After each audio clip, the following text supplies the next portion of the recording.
kita bertemu kembali untuk mata kuliah Web Programming 2. Pertemuan kali ini kita akan membahas mengenai pembuatan CRUD kategori buku. Nah, nantinya teman-teman akan diarahkan untuk menambahkan data kategori buku, menampilkan data kategori buku, mengubah data kategori buku, dan menghapus data kategori buku.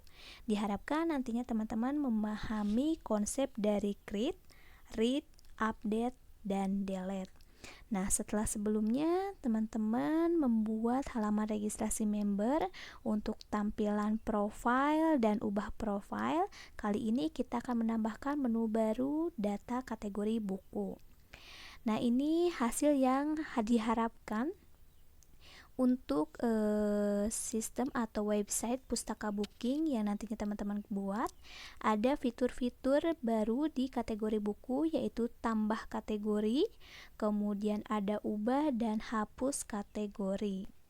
Hal yang perlu diperhatikan dalam pembuatan CRUD untuk kategori buku ini yaitu adalah berbagai jenisnya buku yang harus disortir berdasarkan kategori-kategori tertentu untuk memudahkan proses pencarian.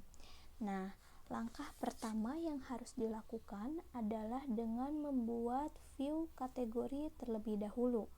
Nah, view kategori ini fungsinya untuk menampilkan kategori-kategori yang sudah kita buat sebelumnya yang ada di database untuk ditampilkan di halaman pustaka booking setelah teman-teman melakukan login. Nah, caranya kita klik new file, kemudian kita simpan di application, views, lalu buku, kita beri nama kategori.php. Langsung saja kita pastikan untuk scriptnya.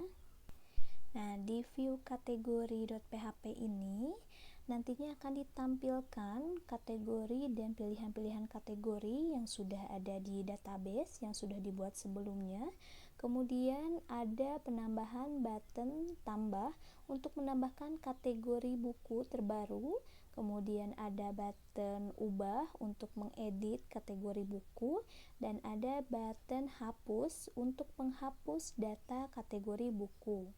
Nah, ini adalah untuk view kategori buku atau kategori.php. Nah, nantinya yang akan tampil di pustaka booking, di halaman pustaka booking, ini adalah data-data kategori buku yang sudah teman-teman buat sebelumnya di tabel kategori di database pustaka. Kemudian, langkah selanjutnya yaitu dengan menambahkan function untuk menampilkan data kategori buku. Nah, penambahan function ini dilakukan di buku.php yang ada di folder controller. Langsung saja kita pastikan untuk function dari data kategori buku supaya nantinya tampil.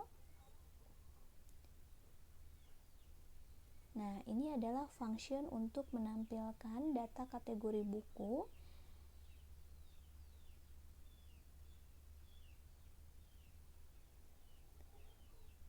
Nah, setelah kita membuat function untuk menampilkan data kategori buku, selanjutnya kita perlu juga untuk menambahkan function menghapus kategori. Nah, kita tinggal menambahkan function untuk hapus kategori buku ini di bawah function kategori, masih di file buku.php di folder controllers. Nah, ini kita sudah menambahkan function dari hapus kategori yang nantinya data yang akan dihapus ini berdasarkan dari ID kategori. Nah, ini sudah membuat function hapus buku di model buku juga. Kalau sudah, silakan teman-teman coba running atau jalankan apakah berhasil atau tidak untuk pembuatan CRUD data kategori pada pertemuan kali ini. Nah, mungkin itu saja yang bisa disampaikan untuk pertemuan kali ini. Sampai jumpa di pertemuan berikutnya.